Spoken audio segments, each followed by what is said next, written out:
Welcome back, my DIY nomads. Today I've got a couple hours before we head off to a wedding, so I'm going to install my swivel seat mount for the front chairs here. The great thing is, as I'm not holding anything below here now, it's going to be a really quick, easy conversion compared to my Transit Custom, where I had to go to a friend's. We had to weld up an actual custom seat and mount. This will be a really quick job now.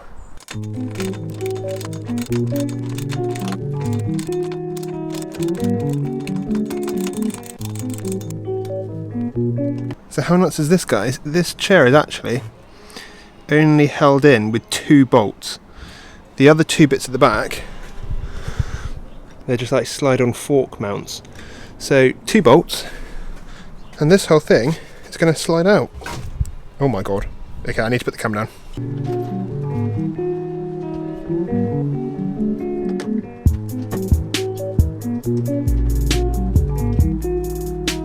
These were the 2 bolts holding the chair down. I also need to remove these. These are the bits that the sort of fork ends there slid through. And then I also need to remove this bracket, which was the bracket for the toolbox that went underneath. So I'm going to have to sort of also relocate that, which is a bit annoying. The 2 front bolts I got away with using my 19mm spanner here. But I think they're actually sort of more 18, because it's got a little bit of sort of slack to it in there. These ones at the back, these are T55, can't really see it there because the exposure, T55 hex, and then I'm about to find out what these are in a second. As I thought, like a lot of automotive stuff, it's a 10mm bit.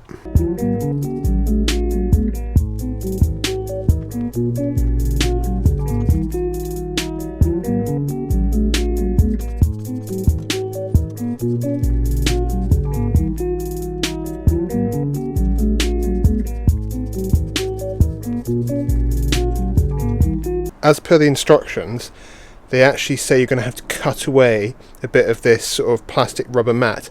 And the great thing about this kit is it actually comes with a cut out wooden template, which is super useful. So I just need to get this in the right place and then mark around it, cut it out, job's a good one.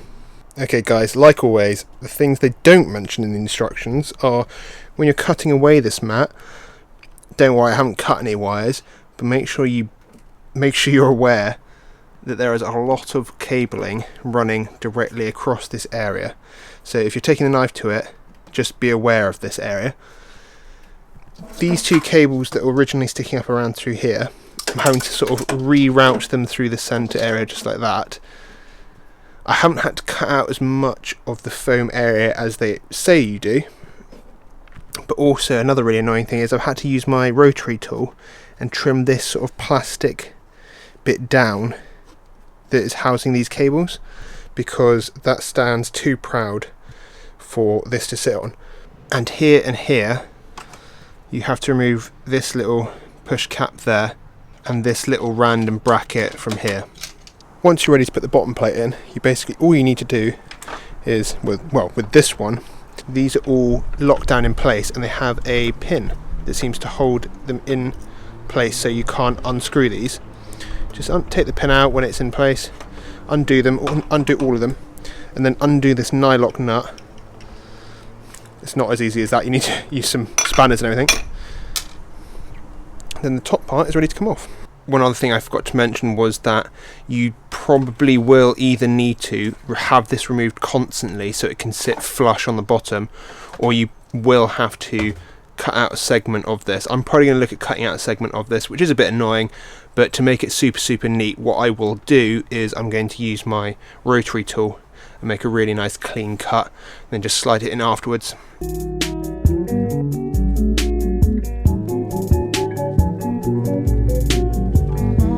Right, because these bolts require an 18, I'm pretty sure it's 18mm socket head.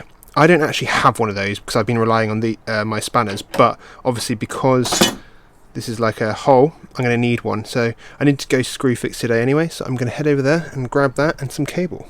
A few moments later.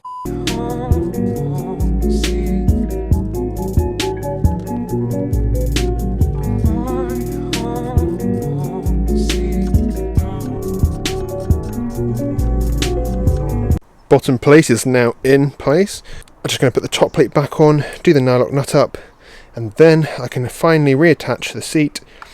Now, the one thing to take into consideration when adding a swivel mount is that they usually add about 5 centimeters of height, give or take, to your chair.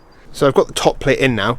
The one thing they didn't really take into consideration is the fact this is a nylock nut means that I need to be able to access the other side of the bolt to tighten it up. And I guess if more of this rubber was cut away, then you might be able to somehow get a spanner in there or something like that. But it's quite a tricky thing to try and do up. So what I'm doing is I'm using the top part itself to pin the bolt in like a weird angle, so I can just tighten this on as much as I can. One thing I need to do just before I put the seat back in, which is quite annoying, is drill a 13mm hole here, because apparently it doesn't quite fit into the sort of previous groove.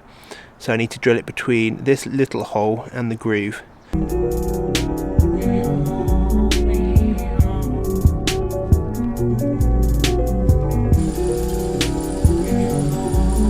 There she be.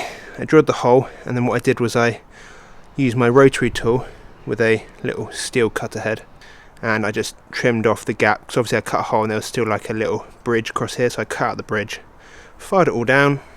Now let's try and put it back in. I am now ready to put the seat back on, and this is a considerably quicker job than it was with the Transit Custom.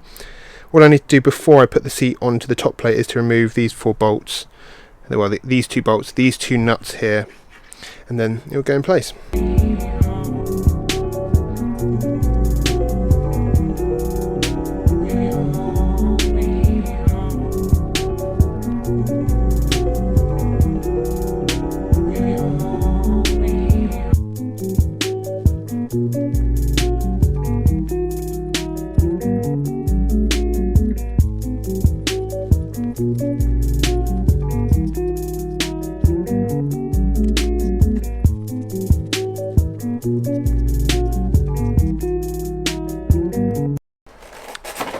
Woohoo! Swivel seat is in. I'm actually not noticing a big loss in headroom. Looking at it, it doesn't, well, I mean, they say it raises up 5 centimeters. I actually don't think it has risen it up 5 centimeters, which is great. Oh, actually, no, wait. No, looking at it, yeah, it's pretty much bang on 5 centimeters. But honestly, it hasn't taken away a lot from the headroom in here. It's quite tall in here anyway. I'm 6'2", 6'3", and there is plenty of headroom, and I don't feel like I'm ridiculously high up either. Okay, so interestingly, you can't swivel it round without removing the headrests, which is a really annoying thing. And I'm still trying to work out how I can get it in place and lock one of the bolts in. Otherwise I just feel like the seat's gonna slide all over the place when you're sat in it. So we'll see. Right guys, so what do I think of the swivel seat mount that I got off eBay?